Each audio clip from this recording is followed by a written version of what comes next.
death.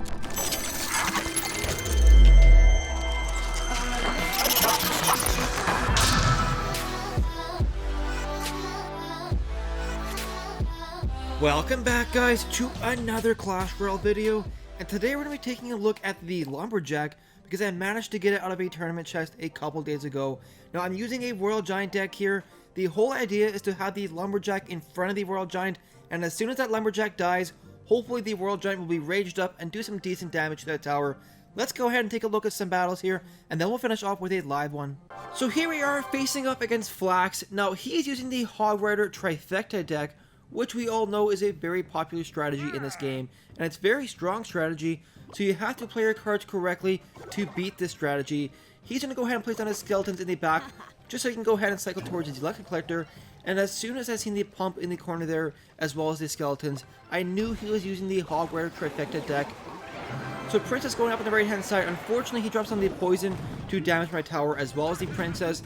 Lumberjack going in there, the Lumberjack does die, raging up my Royal Giant, and take a look at how much damage this Royal Giant does to the tower, all the way from full health. Zap spell going down here to kill those skeletons, as well as stun the Musketeer, and we're able to bring that tower all the way down to 1300 health, so definitely a good push there on the right hand side.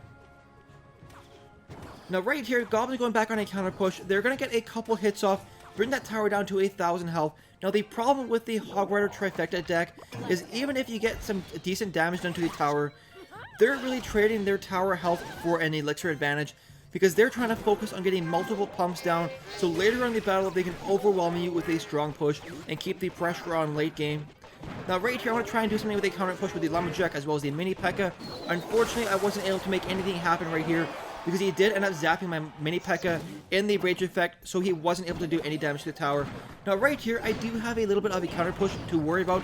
Goblins going down in the back to take out the Musketeer, because the Musketeer was the highest priority target there. You never want to leave a Musketeer even to get a couple hits on your tower. She will do hundreds of damage in only a couple of hits. Now right here, gonna go ahead and use my Mini P.E.K.K.A. to take out the Valkyrie, and then he drops on the poison spell, so I'm gonna go ahead and use the Ice Wizard to counter the Musketeer. Like I said before, you never want to leave a Musketeer alone on your tower, so even though I did want to try and soak up that damage and build up an elixir advantage, I wasn't able to because the Musketeer just does too much damage.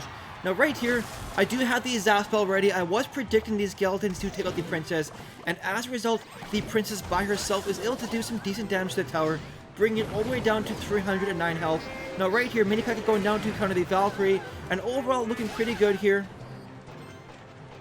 Now right here, gonna start setting up another push here. He drops on the Musketeer, so I'm gonna start dropping down some troops in the back here. Ice Wizard to counter the Hog Rider. Goblin's going down.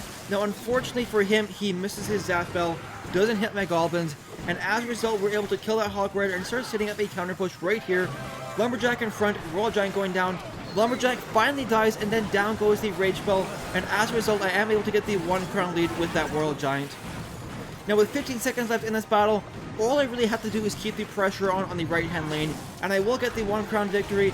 Truthfully, I was trying to go for the 3 crown because I did need my crown chest, but unfortunately my opponent wouldn't let me, and as a result we have to settle for the 1 crown victory.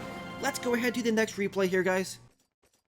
So here we are, guys, facing off against another level 9 in the Legendary Arena. Now, like I said before, the whole idea with this deck is to get that Lumberjack down in front of my Royal Giant, and as soon as that Lumberjack goes down, the Royal Giant will be raged up and hopefully able to do some decent damage to that tower. So right here, starting out a slow push on the left-hand lane with that Royal Giant.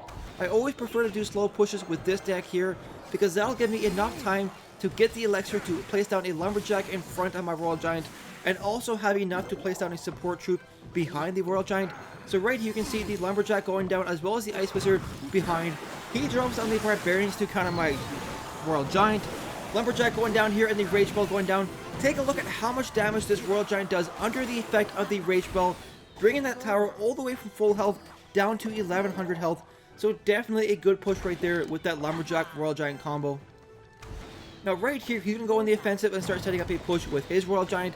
I do also have the Mini P.E.K.K.A. in this deck for this exact purpose. So Goblin's going down here, and unfortunately I had to use him to cycle to my Mini P.E.K.K.A.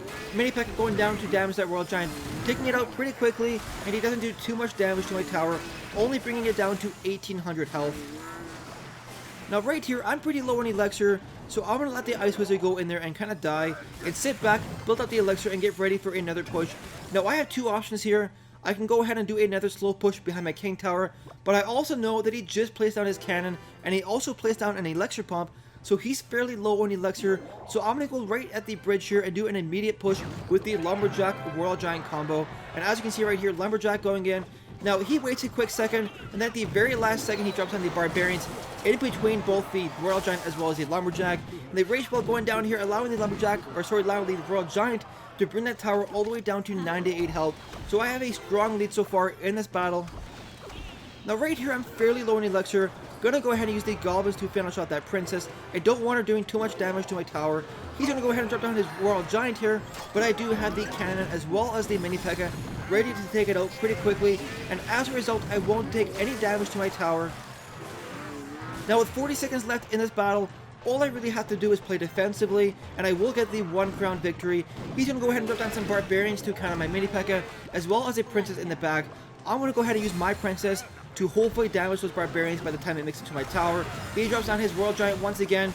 Mini P.E.K.K.A. going down to counter the Royal Giant, and then the Zap Spell to prevent any damage to my tower. And the Royal Giant only ends up getting 1 hit on my tower, so definitely not too bad right there. With 20 seconds left, my tower is looking pretty good, and like I said, all I have to do is defend, and I will get the 1 crown victory. So right here, Ice Wizard going down, just keeping the pressure on and forcing my opponent to spend Elixir defending, and also just keeping all of his troops in his side of the arena, and he won't be able to do any damage to my tower, so we do get the 1 crown victory. Let's go ahead and do a live battle here. So here we are, guys. Hopefully we get a decent opponent, but we'll see once this game actually loads up. I've been having a lot longer search times recently, even though I'm not really at the top of the leaderboards by any means. Facing another level 9, so definitely, hopefully an equal fight here as far as levels go, but we'll see when it comes down to card levels. But we're going to go ahead and just play it safe and see if he makes their first move. If he doesn't, we're going to go ahead and start doing a slow push with the Ice Wizard on one of these lanes. Go ahead and drop down on the left-hand side and see what happens. He's going to go ahead and use the Musketeer. So, Ice Wizard up front. Unfortunately, I don't really have the greatest starting hand here. Let's go ahead here with the Lumberjack. And we're going to zap all of this. Unfortunately, that was a huge waste. So, he might be using the Hog Rider Trifecta deck, just based on these couple of cards that I've seen right here. Let's go ahead and get these Goblins ready to hit this Musketeer. Come on, there we go.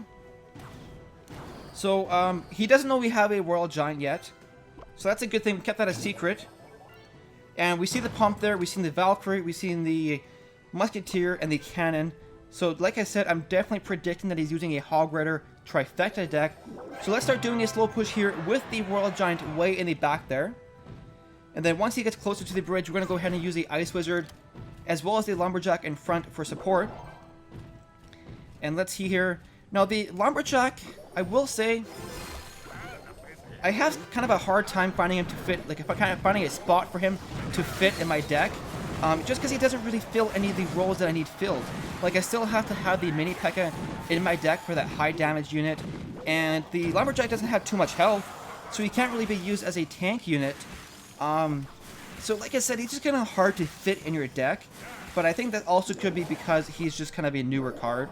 So we're going to use the Princess here and just see if we can't get some chip damage done to that tower. He's going to go ahead and drop down his Musketeer. So, one more hit. Unfortunately not. Let's go ahead here and use this Royal Giant and the Cannon.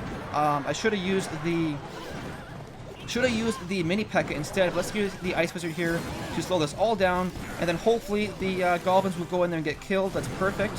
And let's zap all of this. Save our Ice Wizard some health. And the Ice Wizard will hopefully chip away at that Valkyrie, or sorry, at the Musketeer a little bit more. And then she's going to go in there and die. We're going to go ahead and use the Lumberjack in the back here, as well as the Mini P.E.K.K.A. and get ready for this next Hog Rider that's coming in here. And Poison Spell maybe. He doesn't seem to be using a Poison Spell. Let's go ahead and zap all of this. And let's see here. And for a quick second there, I thought that was his Rage Spell. I totally forgot I was using the Lumberjack. Let's go ahead and use the Lumberjack right here. Counter this Valkyrie. And then we're going to go ahead and get this Cannon here to counter this Hog Rider. And then hopefully get enough Elixir for this Royal Giant. He's predicting a Royal Giant push. So hopefully that Lumberjack dies, rages up my Royal G. Gonna go ahead and zap this. And hopefully with the rage spell, we can go in there and do some damage to that tower. Only need 2 or 3 hits to take it out. So there we go, getting the 1 crown victory. Not too bad at all. But anyways, guys, that's going to do it for today's video. I really hope you enjoyed it. If you did, don't forget to like and subscribe. Thank you so much for watching, guys, and we'll see you in the next video.